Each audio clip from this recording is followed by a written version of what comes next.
YouTube, how we doing? PPS here. We're back, past the prop, ready to roll for today.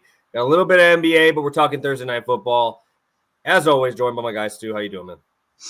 I'm doing good. I'm starting to really look forward to these Wednesday slates because we got a good Thursday night football game to look forward to. But in the case that there's not, we also now have these huge NBA slates, right? Where earlier in the season, we were kind of limited. If it was a bad game, we were just kind of stuck with it. You know, gotta talk about it as much as possible. But I like that we get the best of both worlds right here. And, you know, I think we got some good plays tonight. I think we got, obviously, if you're a fan of the show, you probably have a sneaking suspicion on what's coming up pretty soon. But definitely some good stuff to talk about. You know, good week so far, ready to dive into this game.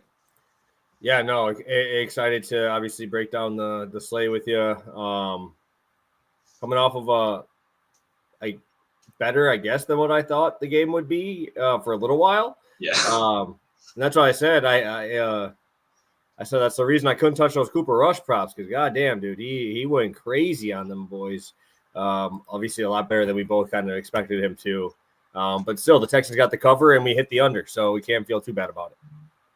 Yeah, no, we were kind of all over that game from, you know, pretty much every perspective except, like you said, kind of the Cowboys. Garbage time was a little bit better than we thought, and obviously, unfortunately, no Trey Lance coming in, sneaking away a couple of drives. I really don't see the whole point of the Cooper Rush thing. Once again, you traded a freaking pick for the guy. He must be the worst practice quarterback we've ever seen in our lifetime. Like, he must be putting up Josh Rosen numbers in practice for these guys not to give him a chance out there or something. But it looks like we're stuck with Cooper Rush for a little bit longer. Maybe we'll even talk about that on Friday with my Commanders facing him. Yeah, no, sure. I kind of like that game for a prop perspective. Unfortunately for me, I have to start Eckler this week, and I do not think it's going to be too much of an Eckler game. Unfortunately, kind of just screams Brian Robinson type of game. But let's get a quick recap here, and we'll get it going. I'll let you start away with yours. Yeah, nice sweaty plus money cash right here. They didn't run the ball in the third quarter. He had 75 yards in the first half or something. You're thinking this is the easiest cash in the world. And I'm sitting there in the fourth quarter ready to burn my house down. Like, I was so ready to just be fully done with it. But luckily that last drive, Mixon goes down the field. He gets the job done, breaks off a couple big ones. A little bit sweaty, but obviously definitely worthwhile at a plus 150 cash. Yeah, that's why you roll with those because, I mean, getting almost, 1.5, we'll take that all day. I obviously did the little bit different route, but shout out Levine, man, for starting out like 2 for 8. Vucevic went for 30. He went crazy in that game. But, you know, when it comes down to the end of the game, you know who the ball goes to. I think Levine had, 18 or 21 points in the fourth quarter and made 6 threes in one quarter. That's the heater we talk about, man. That's what you want. And don't matter, right? If you miss one, does not matter. You miss 5, doesn't matter. He's coming back, still finding his way to get his shot up. And I think like 6 or 7 straight possessions, he put up a shot. 5 of those went in. So shout out Levine. Obviously, Mixon got the job done pretty easy. But yeah, Levine made us work for it a little bit. Yeah, no, funny enough, I mean, your alt line was the only thing that was chilling in that game. If you took like the regular base at 85, 87, you were not happy either. You were in the same boat as I was at 100. You know, it's only kind of if you had 70 that you were happy in that game because, like I said, he got that in pretty much the first half. So that was awesome. Like you said, Levine coming alive late in the game. Someone in the chat mentioned his threes, so I put in, you know, that and I cashed as well. So that was always nice. So definitely appreciate you guys adding in your bets. Obviously, we love to see that. And yeah, great cash right here. Yeah, hit his over 2.5 threes prop in, I believe it was 50 or a minute. He hit 3 threes in about a minute and a half. So it was pretty impressive watching him kind of get rolling a little bit there. So as always, drop your questions, drop your plays too. We obviously appreciate all you guys joining us here. We got 15 of you guys in here in the chat at the moment. Record looks a little bit better. We start to get back in that double digit. I know we had a couple losing weeks with you guys and dropped us under, but now we're back, right? We're back and feeling pretty damn good about it. Yeah, let's talk this slate a little bit, huh? Let's talk this slate. So obviously it's only a one gamer. We got I'm gonna use FanDuel for this for our lines right now. We have a 3.5 point spread. We're going to Cleveland this week. We got Pittsburgh at Cleveland, and that's 36. Yeah. 36.5 total, juice to the under. Pretty crazy to see a line like that in an NFL game nowadays. But, man, Stu, where do you want to start with this one? Because this is obviously a game that some numbers you're not used to seeing. Yeah. I'll start on that total because I think the spread is actually pretty tricky in this one. I'm not going to lie. I think it's a little bit of a tougher ATS game here, but I kind of like the over in this one. I know that might not be the most popular thing in the world. Obviously, Pittsburgh, a team that's built on their defense, and then Cleveland, while maybe it's not the top 5 unit people expected, it's still like a top 10 unit, especially in terms of like pressure rate, getting to the quarterback, having a good pass rush, which are all things that obviously can give Pittsburgh some trouble here. So I do think that both teams are going to be able to score. I think the biggest thing that's kind of worrying everyone's the weather and the weather report. But if you've been paying attention, the props in this game opened so low, like across the board. Like they were open like this was going to be Bears-Packers in minus 30-degree weather with 30 feet of snow. As we've gone on, and you check in the weather experts, there's a guy, Kevin Roth, who's really good over on Twitter, probably my go-to guy. I mean, earlier this morning, he's pretty much saying, there's going to be some light rain, some light snow, some solid wind, but not enough that's going to interfere with passing tendencies. Like, it's looking like it's going to be a fairly normal weather game, at least. Rain, obviously, we've talked about this a lot over the last couple of years. It hurts the offense and the defense, right? The corners out there trying to stop those explosive plays, they're just as likely to fall down as the wide receiver is as well. So it's kind of the wind that I get really worried and that I pay more attention to. And it's really not looking like it's going to be the biggest factor here. So I think the over is actually not the worst look in the world here, to be completely honest. Maybe even one of those primetime teasers where you tease Cleveland up a little bit and then you tease the total down. I see it is 3.5 here, so I wouldn't tease that, but it's 4 on ESPN right now. So I would go tease it over there if that's what you're looking at to get to that 10 number instead of 9.5. But I like it. I think it's a surprisingly higher, not high scoring, but for a 36 total, I don't think we're going to get this prime winter game that like the forecast is kind of, projecting right here. Yeah, I'm rolling my boy Jameis in this, right? I picked him up in fantasy this week because everybody's like all worried about it, and he got dropped. Obviously with all the bye weeks, this is a tough week for fantasy.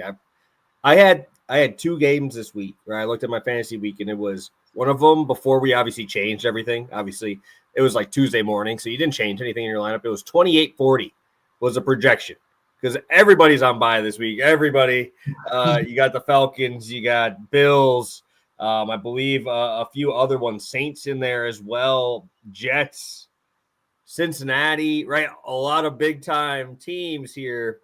So this is a game that is gross, but you're probably going to need to squeeze a guy in here, right? We might need to squeeze in one of these players in here to make something happen, even in a total like this. So, I think I like the over too. I like it. I looked at it and it said like no chance of precipitation at 8:00.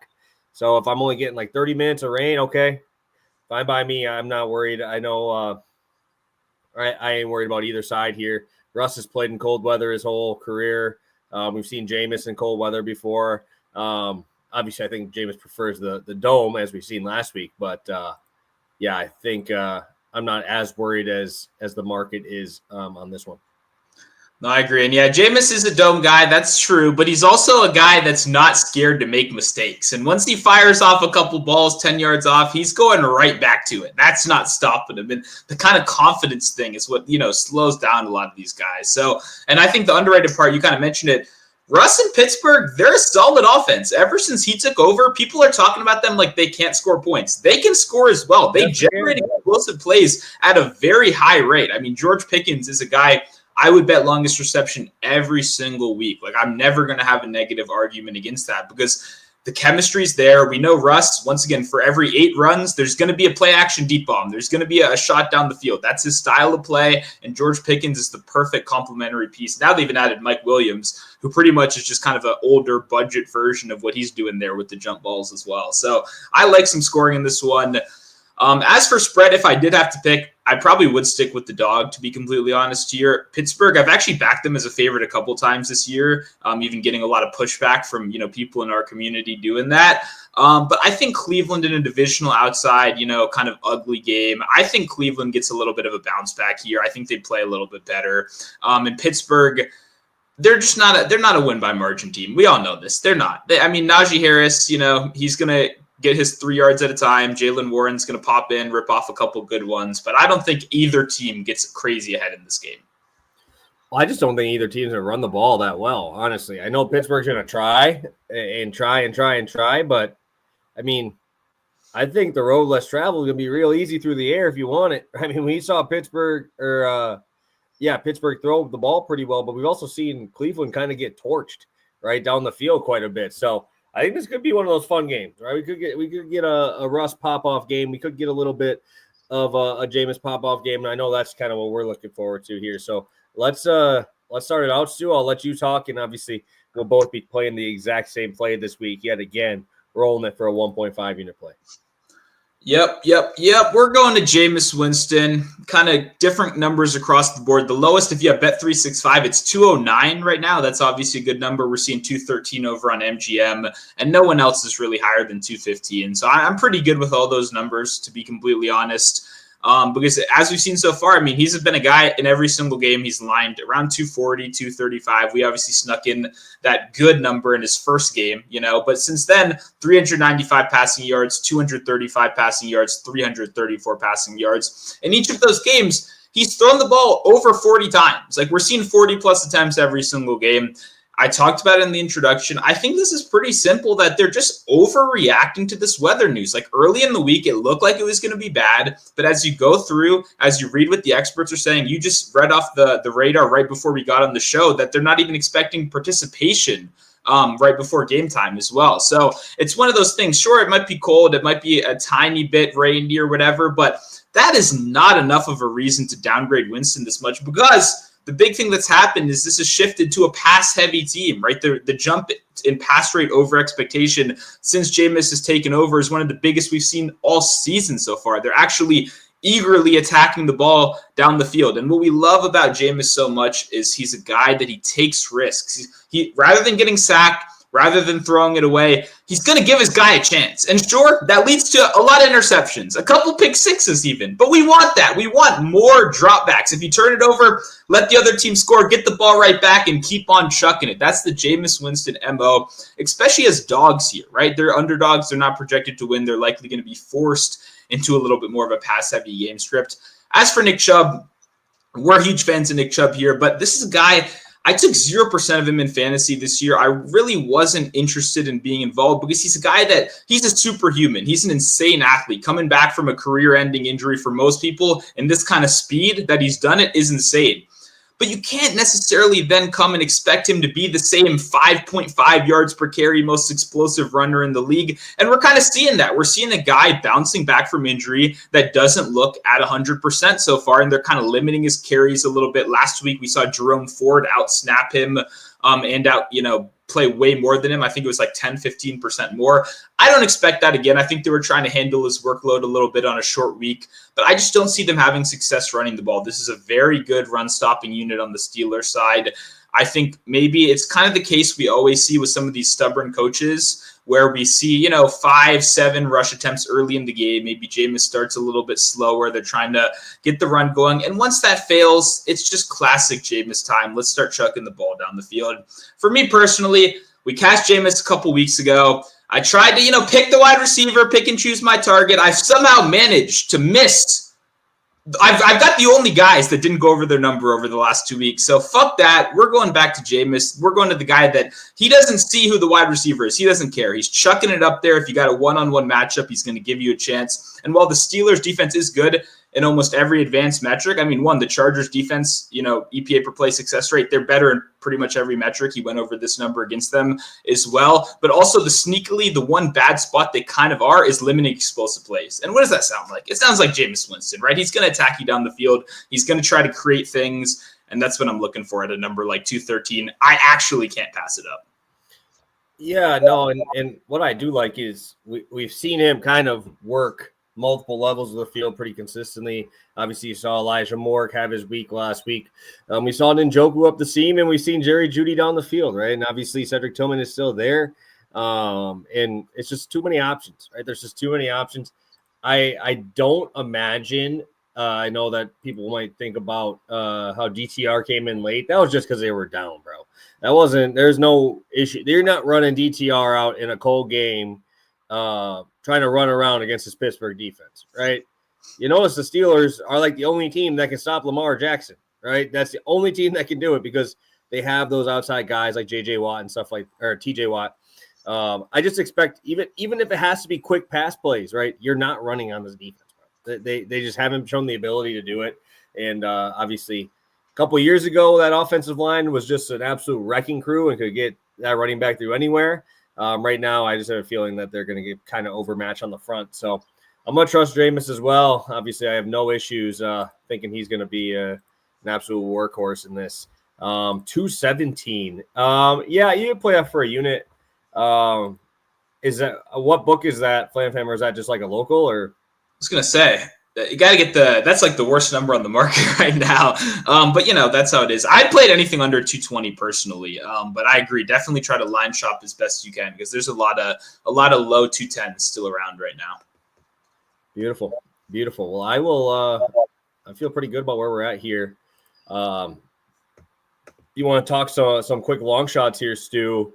Do you have any long shots in this game? Outside of obviously Jameis with over 400 yards. I do have a long shot, actually. I'm going to pull – it's plus 450. I got Jerome Ford to have 4 catches in this one at plus 450. I thought, for whatever reason, 25 yards would give me better odds, but I'm actually getting way better odds on the catches, which I get he's not the highest volume guy in the world, so that's probably the concern. But in terms of how many times this year have we seen bad running backs go like 4 for 10 out the backfield, 4 for 5? You know what I mean? Those just you catch a check down, you do nothing with it. I mean, that sounds exactly like Jerome Ford to me. I'm not a Jerome Ford fan. I don't think he's a very good football player. Hey, guess what happened last week? 4 for 29 against the Saints. It was very, very involved. I think Nick Chubb is the early down guy. He's the, ground and pound, run you down guy, but that's not going to be as needed in this game. I think they're going to be trailing. I think they're going to be behind. And when you got a pass rush with a TJ Watt on the other side, a guy that can single-handedly bring a defense down, it's got to be check down city. Like, there's no way you're not like screaming it's going to be hard for him. We know he doesn't love the check down, but there's no way coaching staff isn't going to be screaming, just get the ball out quickly, short passes, keep the down alive, no negative plays. That's going to be the emphasis. And man, Jerome Ford, like I said, 4 catches last week. He just showed he could do it. He showed that he's probably going to be the third down kind of trailing back while Nick Chubb will be, Nick Chubb. So yeah, I don't like Jerome Ford. I don't think he's a great player in real life. I've bet his under multiple times so far this season. But yeah, I think this is a good number right here. Definitely willing to back him in a pass catching role against a team that just can wreak havoc on your back line, that you got to get the ball out quickly. Otherwise you're going to fail. So give me some Jerome Ford, 4 catches, plus 450 over on Caesars. You can get even better at plus 475 on Bet365 as well. Yeah, I do not mind this one at all. I like what you talked about not making negative plays, because that's when you start kind of, getting smoked. That's when you can kind of have TJ Watt pin the ears back and send it. And obviously I just picked up Preston Smith from my Packers as well for the opposite side. But I definitely could see that just being the number one thing is just, hey, make sure that we're not taking, 4 or 5 yard losses. It's got to be, even if it's a throwaway, just get it out of there. So, yeah, love the spot. Obviously, we're always heavy on Winston. Always like to see it. So I don't have a long shot here, but I would like to talk a little bit of NBA with you. Pick your brain here today, because I really like this slate. There's value. I know we just talked about the Cavs. They just ruled out their entire roster today, which sign me up for some Craig Porter, I guess. God damn, bro. We're really playing some backup bums here, bro. So those lines are going to be so high, though. No, I know. They didn't even have anything out for Cavs, really, outside of like Allen and Mobley. I didn't even see any Mitchell stuff. I wouldn't be surprised to see him sit too later in the day. But we got Merrill out, Okoro out, Dean Wade out, LeVert out, and Garland out. Crazy. Tons of minutes.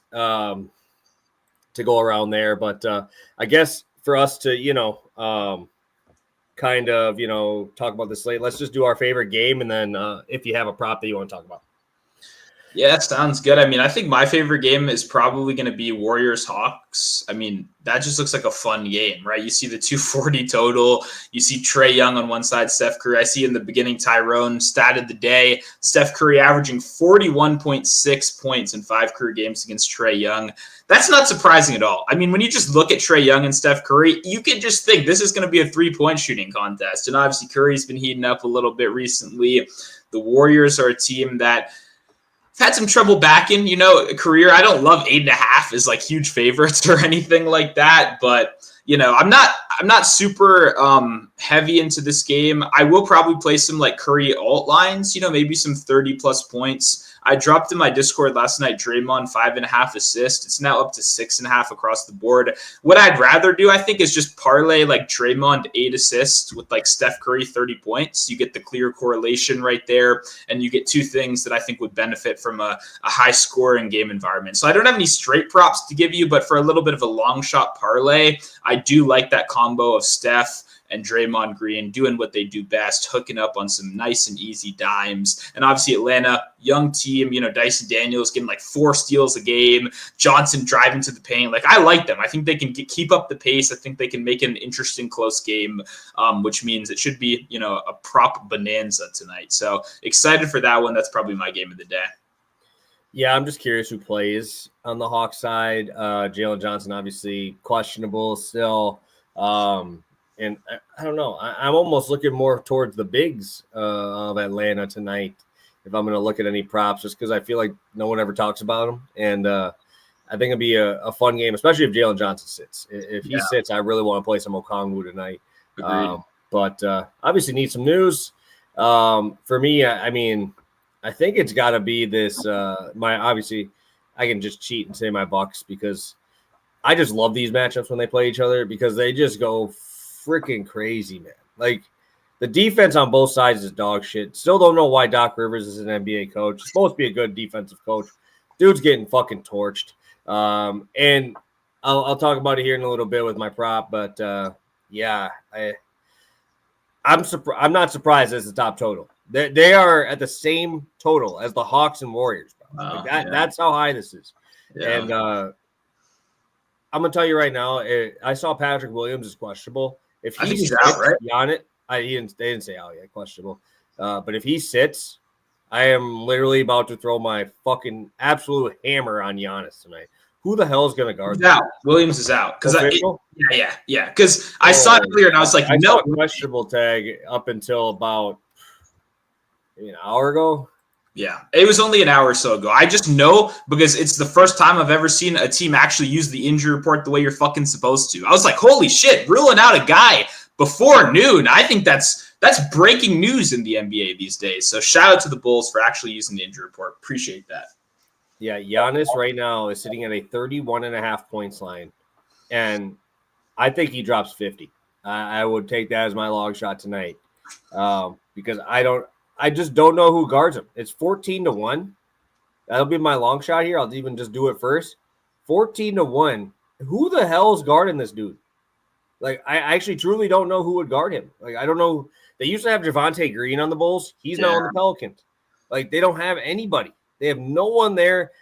Vucevic ain't guarding his ass, right? Who is? Like, I'm curious. Like, Matas Buzelis, the rookie, little about to get fucking worked. 185 pounds right now. I just don't know how you can get away from him. I mean, I'm in single entry DFS tonight. He's going to be 70% up.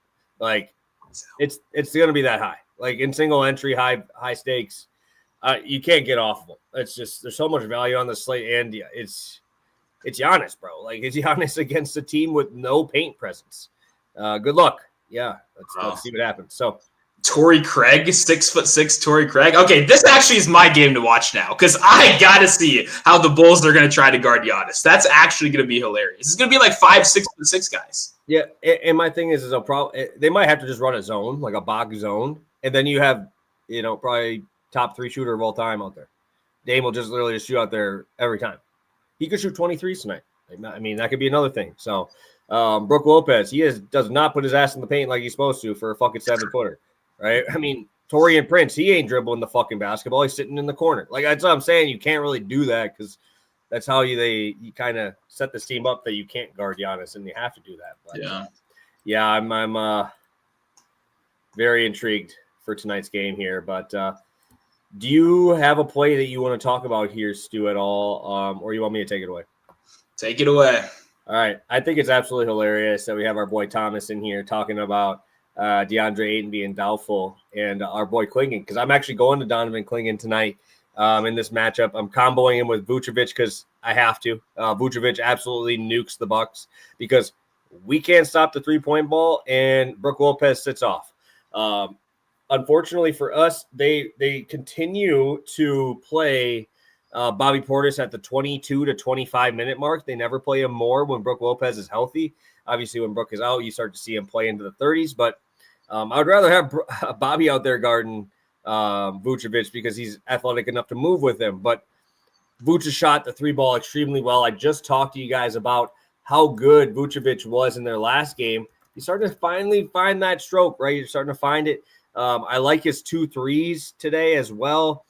He got 18 shot ups last game against Detroit. He got 8 or 16 against Cleveland, right? I mean, he's putting up some big boy numbers, right? And the only game that he's missed in the last, 7 was the game that they got 40 piece by Houston, right? That he has gotten to the 15-point mark.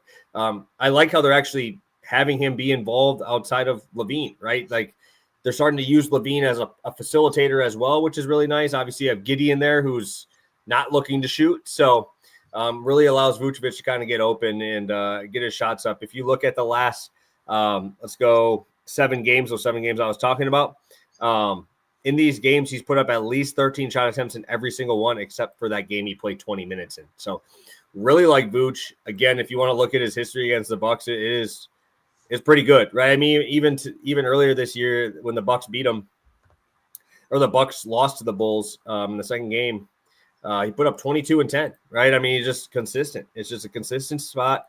And again, in that game, 9 3-point attempts, right? So definitely a spot I would like to attack today. I think if I do NBA tonight, I'll probably do 3 entries. I'll do a 3-entry. That's all I'd really do for max on NBA, especially with all this late swapping. But today it looks pretty easy to do because they just freaking ruled everybody out. So it don't matter. So I don't have to worry about it as much. So probably do a 3-entry, but I'm going to have Giannis in 2. But maybe that other one, instead of Giannis, I go a little bit contrarian, try to get Vucevic in there, maybe a Vucevic Levine there, and try it something like that because you need the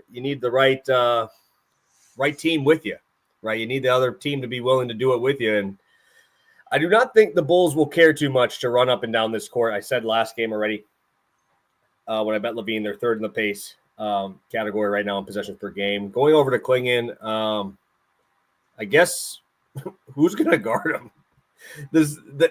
Portland has to play Robert Williams and Clingan split, right? They're playing them split. And you have an OKC team here who doesn't start anyone over 6'6". Jalen Williams will be guarding Clingan. Clingan is 7 feet tall, guys. Like any miss, he will get. And I love that 450 look over there, but I also like my 1400 look on the 50 points a little better because I don't know how anybody stops Giannis, but how are they going to stop this dude from getting rebounds? He literally could just go like this and grab it. I just think that if they miss, they're just going to concede it because you got Lou Dort fighting for he was their leading rebounder last night, by the way. Lou Dort was their leading rebounder, who's a guy who's going to be sitting on the outside most of this time. Yeah, you can run and gun and try to jump over guys, but you ain't jumping over Clingan, right? You ain't moving Robert Williams, right? So, and we've seen Robert Williams have the propensity to get in foul trouble as well. So I could see Clingan just going off today. I think this is a fun game. And I'm assuming, again, you're going to see a lot of these guys who played last night in those bigger games sit today, which we've already seen with Cleveland. And obviously Oklahoma City, I believe, lost to the Spurs last night as like a 10-point favorite. So they got 25 piece by Keldon Johnson, bro. What are we doing? Come on, guys. So I think we could see a couple of those guys sit tonight as well. But Clingan 6 rebounds for a guy who should be 6 inches taller than anybody on the court. Sign me up. Yeah, it's like the Thunder got like some good hustle forwards, the Williams of the world. They'll give you some good effort. But like you said, that's no like substitute for a guy that's 7 foot that's going to be planted under the rim. Because Klingon isn't a floor spacer. He's not a guy that's chucking threes. He's more of a traditional center, right? I mean, maybe he'll take 1 or 2, but it's a guy that he's going to be down and dirty in the paint. I mean, he could get 6 offensive rebounds in this game, right? When you think about his positioning on the court and the kind of shots they're going to be taking here, like, I feel very good about Klingon rebounds. I wasn't really thinking about double-double before this, but I probably think that's, worth $10 or so. I think I'll probably sprinkle on that a little bit just to get some exposure. And the last thing, I love the blocks for Klingon too. Someone in my Discord posted about it earlier, but 1.5 is like minus 160 right now. I think that's a really good parlay piece to throw in a couple spots because, like you said, the guy's huge, and this team, the Thunder, drives so much. They attack the rim so aggressively that I love playing blocks against him. So give me Klingon, rebounds, blocks, everything. And obviously you cover Vucevic really well, always crushes in this spot versus the Bucks. I like what you mentioned about threes. I'll probably sprinkle some 3 threes for him as well at a nice plus money price tag. Yeah, I mean, you kind of have to, dude. Like he fits exactly what you want. And he's big enough that, like, if we would play Wemby, bro, Wemby 5'3" is automatic, bro.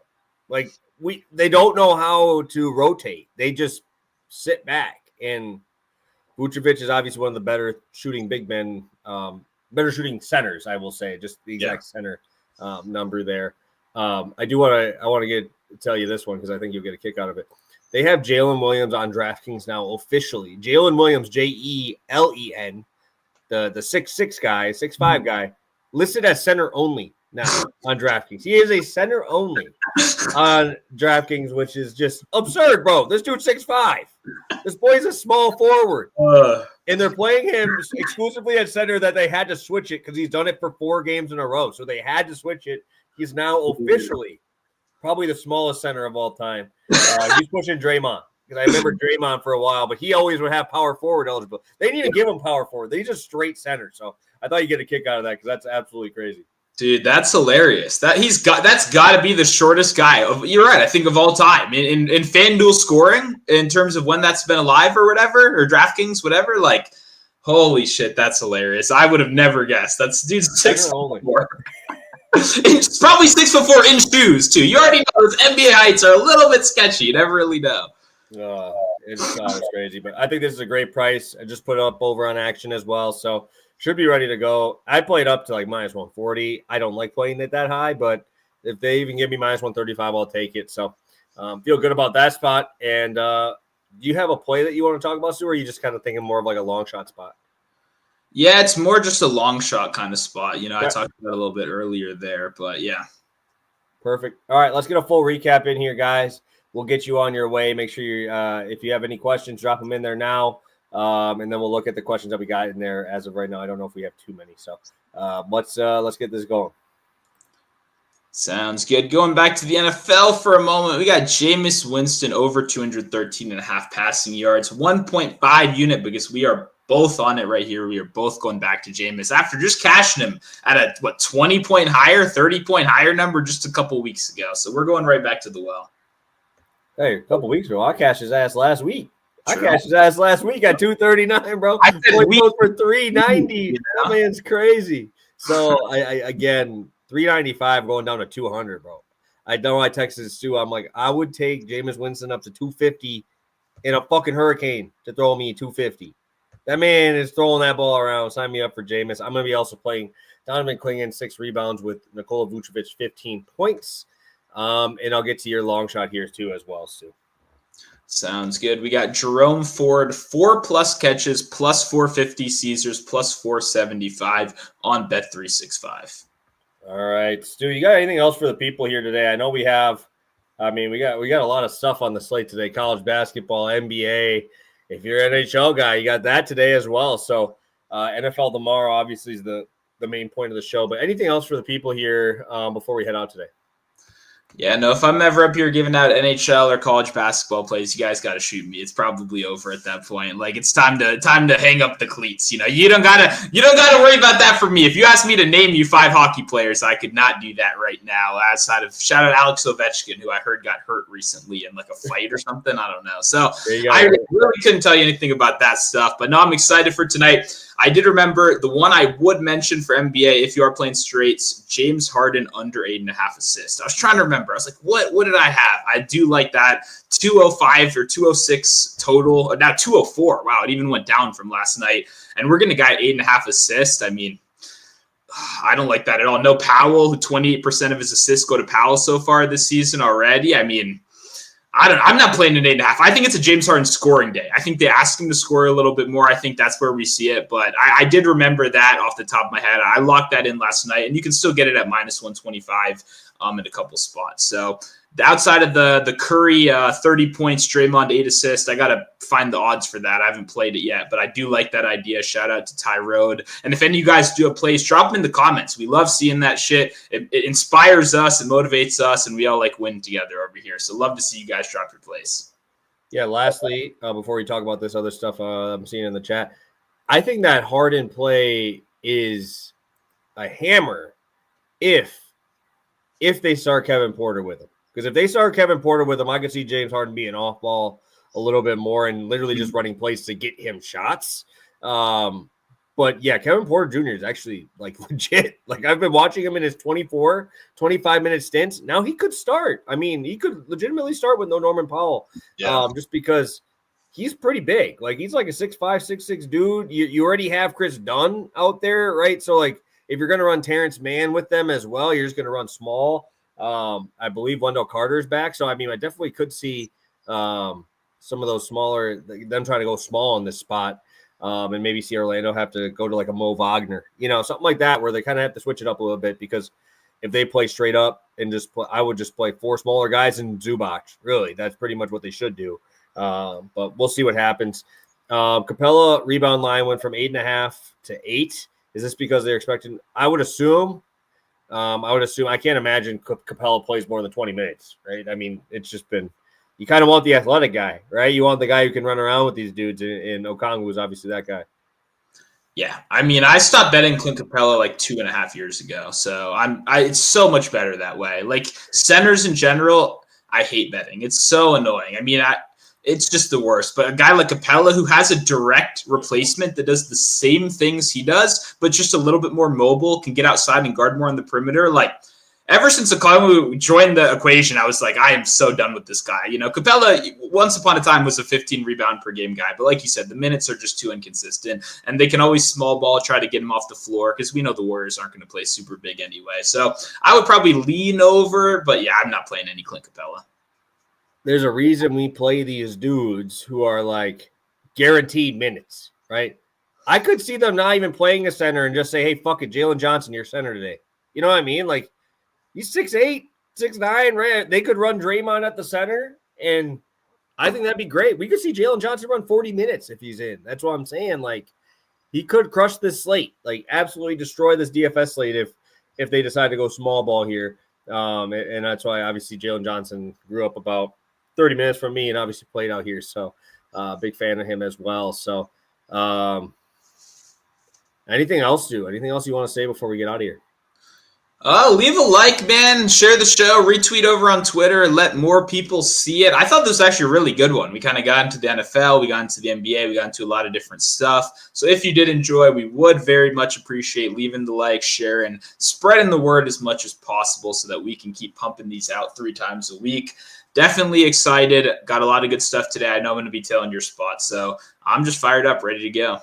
Yes, sir. Yes, sir. Ton of action. I'll have some college basketball ready to go as well.